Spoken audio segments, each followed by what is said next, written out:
Hi, വൈകുന്നേരത്തെ ചായക്ക് ഉണ്ടാക്കാൻ പറ്റിയ നല്ലൊരു പലഹാരമാണ്. ഒരു കപ്പും അരക്കപ്പും കൂടി 1.5 കപ്പ് കടലപ്പൊടി എടുക്കുക. അരക്കപ്പ് അരിപ്പൊടി, രണ്ടും കൂടി 2 കപ്പായി.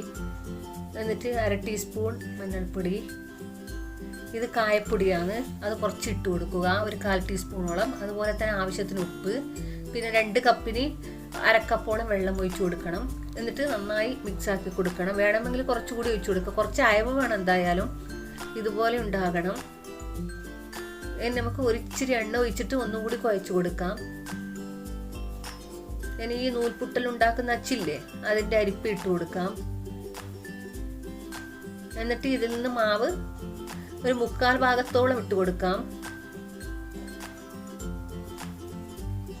ഇത്ര പോരാ, 1/4 ഭാഗത്തോളം ഇട്ട് കൊടുത്തിട്ടുണ്ട്. എന്നിട്ട് ഇതുകൊണ്ട് നന്നായി ഇതുപോലെ മുറുക്കി കൊടുക്കാം. ഇതുപോലെ ഉണ്ടാകും. എന്നിട്ട് എണ്ണ നന്നായി തിളച്ചാൽ ലോ ഫ്ലെയിമിൽ തന്നെ ആക്കണം. തീ കുറച്ചിട്ടേ ഇത് ഉണ്ടാക്കാൻ പാടുള്ളൂ. മീഡിയം ഫ്ലെയിമിലോ ഹൈ ഫ്ലെയിമിലോ ഒന്നും ആകരുത്. ഇതുപോലെ ചുറ്റിച്ചുണ്ടാക്കി കൊടുക്കുക. കുറച്ചേ ഉണ്ടാക്കണ്ടു. എന്നിട്ട് ഒരു ഭാഗം കുറച്ച് ക്രിസ്പി ആയാൽ മറ്റേ ഭാഗം കൂടി ഫ്രൈ ആക്കി എടുക്കുക. ആദ്യം ഇങ്ങനെ ഉണ്ടാകും, കുറച്ച് തണിഞ്ഞാൽ നല്ല കറുമുറ ഉണ്ടാകും. ഇതുപോലെ തന്നെ രണ്ടാമത്തേതും ചെയ്തെടുക്കുക. ഇഷ്ടപ്പെടുകയാണെങ്കിൽ എന്തായാലും സബ്സ്ക്രൈബ് ചെയ്യണം. നല്ലൊരു സ്നാക്സ് ആണ്.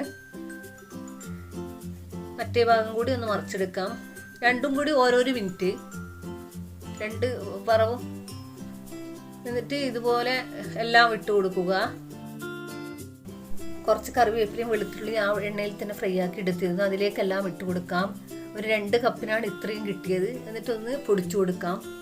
നിങ്ങൾക്ക് എത്രയാണ് പൊടിക്കേണ്ടത് എന്ന് വിചാരിച്ചാൽ അതിനനുസരിച്ചിട്ട് പൊടിക്കാം. 2-3 ദിവസം കഴിക്കാൻ പറ്റും. ഇഷ്ടപ്പെട്ടാൽ സബ്സ്ക്രൈബ് ചെയ്യാം.